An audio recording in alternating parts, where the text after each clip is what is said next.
In 1838, the state of Tennessee made it a crime to carry one of these on your belt. Alabama taxed them. Mississippi judges railed against them from the bench, but the men of the Appalachian hollows kept right on wearing them, because a blade was the difference between living through winter and not. Number 9 on this list was so feared by lawmen, they wrote it into the statute books by name. And number 1 started a courtroom legend that changed American knife law forever. These weren't just tools. They were self-reliance you could hang on your hip. Before we count down, hit that subscribe button, because what these mountain men carried tells you everything about how they survived. Let's begin our countdown of the 25 outlawed fighting knives that rode on every Appalachian belt, starting with number 25. Number 25, the Barlow knife was the first blade a mountain boy ever owned, pressed into his palm by a grandfather who knew a man needed steel before he needed much else. Made with a long bolster and a single carbon blade, the Barlow cost a few pennies at the Crossroads store and rode in 100,000 overall pockets across the ridges. It skinned squirrels, whittled trap triggers, cut twine, and pared apples by the fire. Folklore said you could measure a boy's coming of age by the day his daddy trusted him with one. Yet plain as it was, the law in more than one county lumped the Barlow in with concealed weapons whenever a fight turned ugly. For most, though, it stayed honest work in a wooden handle, the humble beginning of a lifelong relationship with a blade. Every mountain man's story started here with a knife small enough to lose in a pocket and sharp enough to matter. Number 24. The penny knife or friction folder was the bare-bones blade of the truly poor, a single piece of folded steel with no spring at all. The owner pressed the long tang against his thumb to keep it open while he worked, a trick learned so young the hand never forgot it.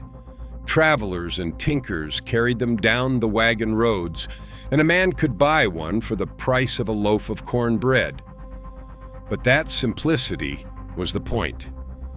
When concealed weapon ordinances spread through the river towns in the 1850s, even this humble folder could land a man in front of a justice of the peace if he drew it in anger.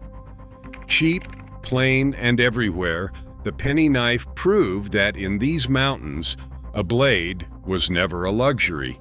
It was the baseline of a working life. Number 23, the sodbuster was the no-nonsense farmer's folder, a heavy single blade with a deep belly built for cutting baling wire, castrating stock, and trimming hooves. Its slab handle filled a working palm, and its blade locked open against the back spring with a snap a man could feel through his glove. Mountain farmers carried them because they were nearly unbreakable, the kind of knife a grandfather handed down, with the blade worn thin from a lifetime of sharpening. It was never meant for a fight, yet a sodbuster in a desperate hand became something else entirely, and more than one feud in the bottoms ended with one drawn from an overall pocket.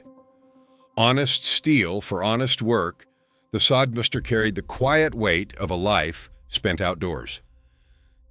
Number 22, the folding toothpick was the gentleman's slim brother to the great fixed-blade daggers, a long, narrow folder that slipped into a vest pocket without a bulge.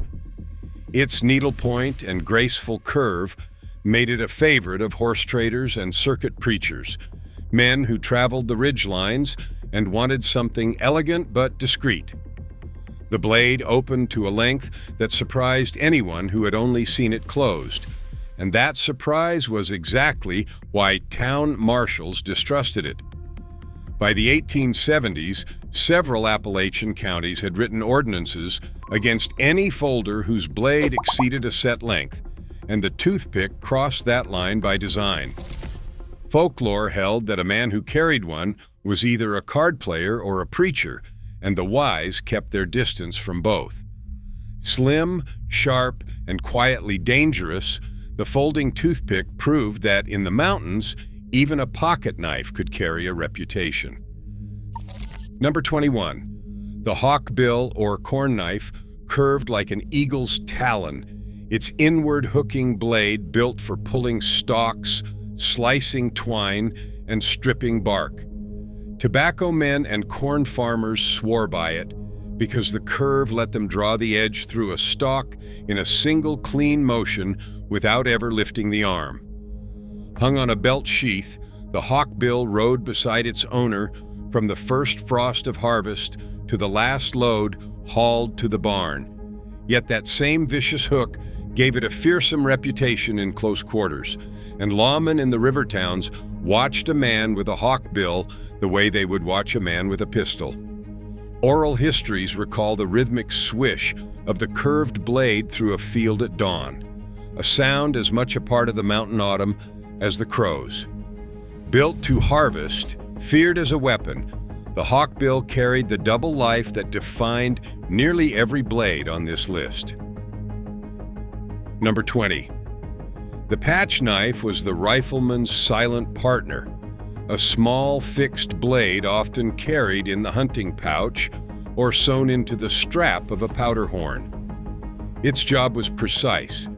It cut the greased linen patches that wrapped a lead ball before it was rammed down a long rifle's barrel, the small ritual that made a frontier shot fly true. No mountain hunter felt dressed without one, and many were forged by the same gunsmith who built the rifle, matched to the weapon like a key to a lock. Plain and short, it rarely drew a lawman's eye. Yet in a country where a man's rifle was his livelihood, the patch knife was as essential as powder and ball, the quiet little blade that fed the family and held the wolf at the door, small enough to forget, important enough that a hunt could fail without it. The patch knife earned its place on every belt. Number 19, the skinning knife was the hunter's reward at the end of a long stalk, a fixed blade with a sweeping upturned point built to open a hide without nicking the meat beneath. Bear, deer, and hog all fell to its edge, and a good skinner could dress a carcass in the cold dawn light with a speed that looked like sleight of hand. The handle, often antler or worn hardwood, fit the palm like it had grown there.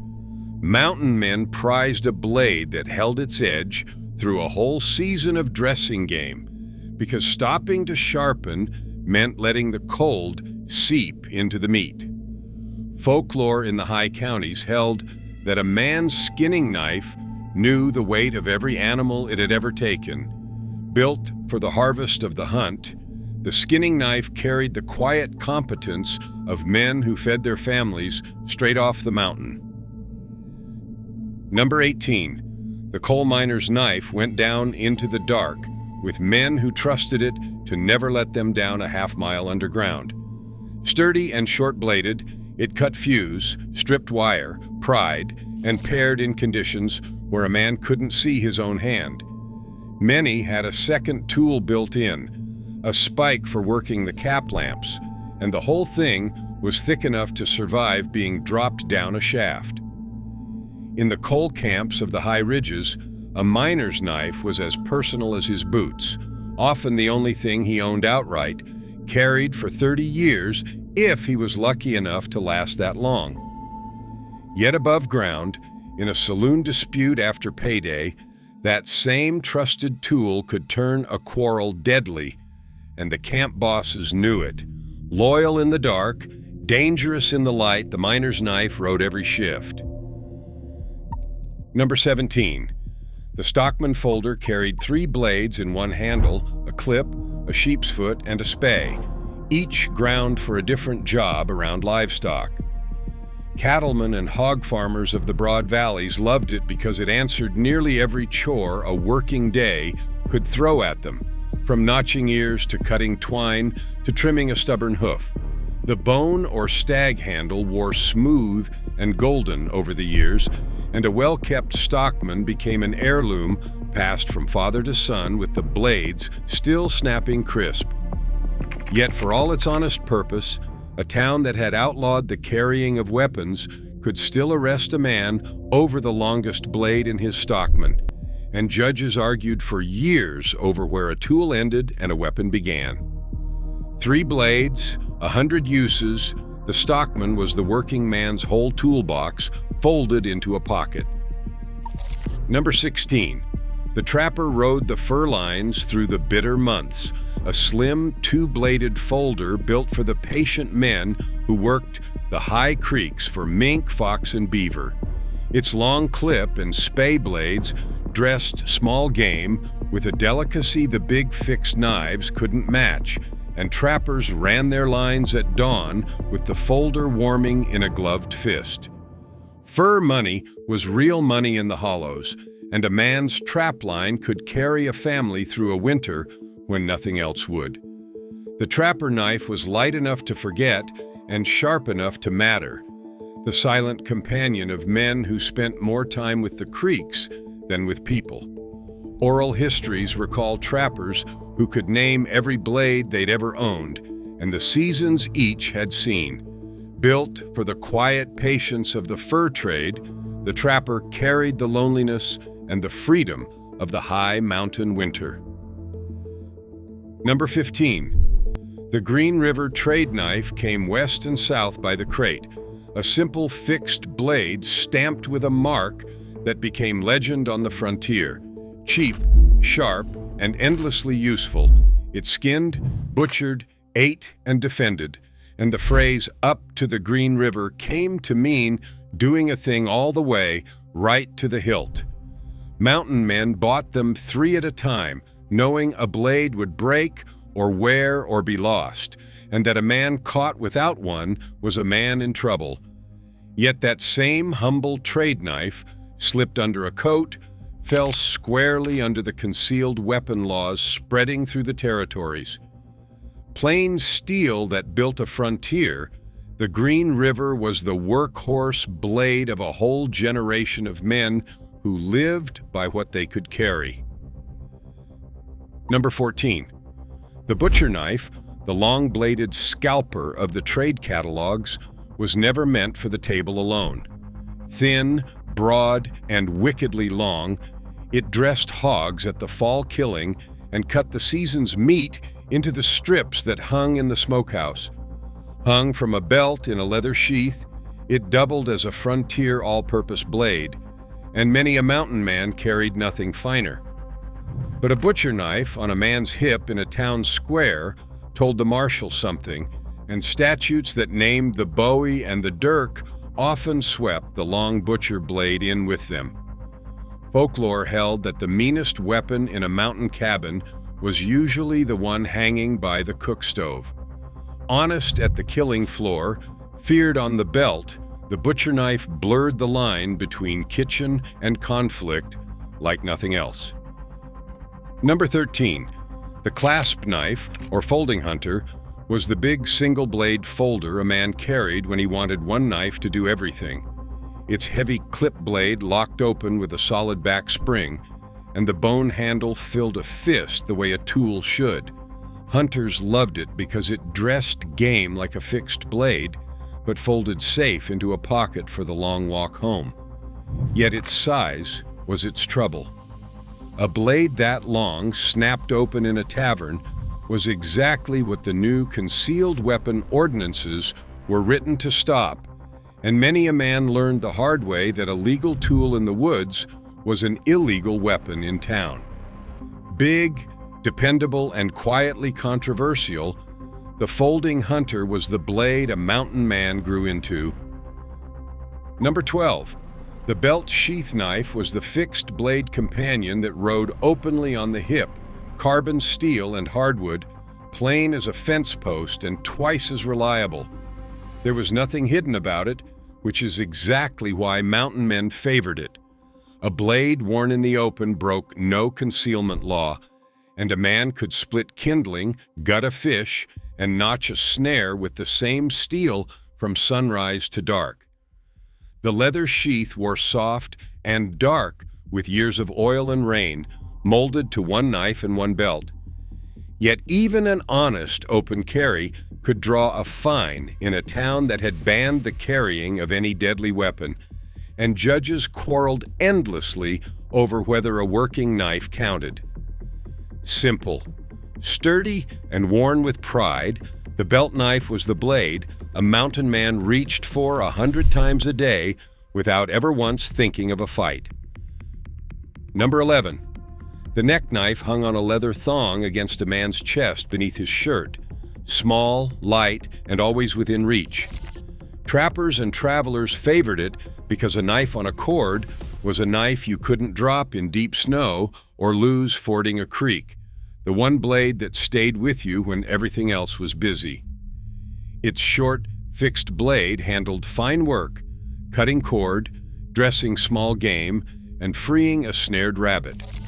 But a knife worn hidden under a shirt was the very definition of concealment, and lawmen who found one on an arrested man counted it against him in court. Folklore held that a man wore his neck knife close to his heart because it was the last blade he'd surrender. Quiet, intimate, and never far from the skin, the neck knife carried the trust a mountain man placed in cold steel when the woods turned dark. Number 10, the boot knife slid down the side of a tall mountain boot, flat ground and slim, the blade a man kept for the moment he prayed would never come. Drovers, gamblers, and lone travelers carried them on the long roads between settlements where a man on a dark trace had only himself to count on. Its thin profile vanished against the leg, and that was the entire point. Which is also why the law despised it. A boot knife was concealment in its purest form, and statutes across the southern mountains named the hidden blade specifically, promising a fine or a jail term for any man caught with steel in his boot top. Oral histories recall travelers who slept with a hand near the boot and rose at every creak of the cabin floor. Hidden, ready, and outlawed by name, the boot knife was the quiet insurance of men who walked the lonesome roads. Number 9.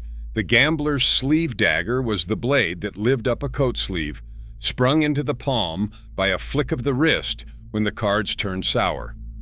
Small, double-edged, and built for one purpose, it traveled the riverboats and the mountain card rooms in the linings of men who made their living on luck. Lawmen feared it more than almost anything because a man with a sleeve dagger looked unarmed right up until he wasn't. Here's where it gets interesting.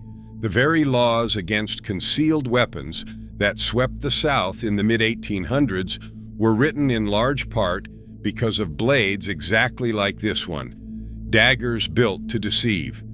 Town after town named the sleeve knife in its ordinances, and a gambler caught with one faced the bench before he ever faced a victim. Deceptive, despised, and written into the statute books, the sleeve dagger was the blade that taught a whole region to fear what it couldn't see. Number 8. The push dagger sat in a clenched fist with the blade jutting between the fingers, its T-shaped handle gripped in the palm so it could never be twisted away. Riverboat men and card sharps favored it because it concealed flat against the body and came up fast in a crowd. Of every blade on this list, few drew sharper laws. Texas and several southern states named the push dagger and the push dirk outright, branding the very design illegal to carry. The push dagger asked nothing of skill, only of nerve, and lawmen understood that a weapon that needed no training was a weapon anyone might use. Folklore in the river towns held that a man who carried one had already decided how a quarrel would end.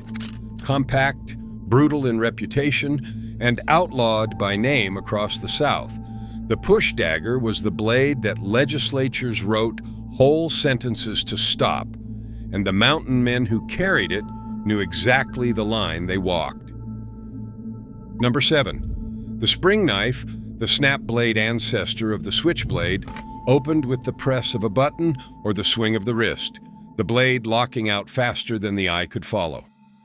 Cutlers in the old country built them first, and they traveled up the mountain trade routes into the hands of men who wanted one ready in a single motion. To a lawman, that single motion was the whole problem. A blade that snapped open instantly was a blade made for surprise, and the distrust that would one day write the spring knife out of American pockets began right here, in the suspicion of the mountain marshals. Here's the twist worth knowing. The fear of these knives ran so deep that a century later, the nation would pass federal law against their descendants. Fast, clever, and quietly dreaded, the spring knife carried the whiff of trouble before a man ever touched the button. Number 6. The stiletto was the needle of the knife world, a long, slim blade ground to a point and almost nothing else, built to slip rather than slash. It came over with old country immigrants who settled the high coves, and it kept its foreign reputation for a deadly purpose long after its owners had become mountain men.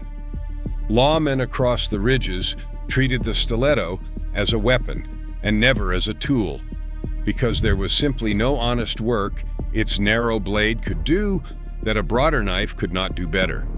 That made it a marked blade, named alongside the dirk in the concealment statutes, a knife a careful man left at home before he rode into town.